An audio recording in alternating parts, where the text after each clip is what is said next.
How to get the Blue Venom skin in Marvel Rivals. Hello everybody, welcome back to our channel. Today in this video we'll guide you through on how we can get Blue Venom skin on Marvel Rivals. So let's go into the process on how we can do so. But before that, don't forget to hit the like, share and subscribe icon and turn on the notification bells to get updated about our latest videos. So basically, in order to equip the Can Clash skin, we usually log into the Marvel Library start of the game with a beta linked account, access the Heroes menu and navigate to your hero roster, select Venom, highlight the Venom from the list of available heroes and choose the Can class skin, which is the Blue Venom. After that, suit up your changes, like save up your changes.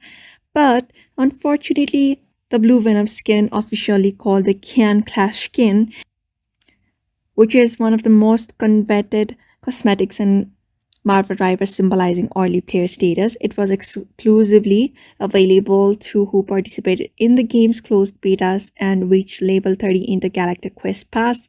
Unfortunately, the skin is no longer available. It is no longer obtainable, but the future events or promotions may bring similar opportunities for rare cosmetics. So you're just gonna look out for those kind of future events or promotions where we will be getting the exclusive custom of the Blue Venom skin. So in order to get that, you may just participate in the closed beta or progress to the Galactic Quest Pass, and you may just go on with the permanent unlock process. So that's how you basically get the Blue Venom. For now, we don't have the Blue Venom option available, but in the future it may be available. So therefore follow the steps. So I hope this video was helpful to you, and thank you for watching this video.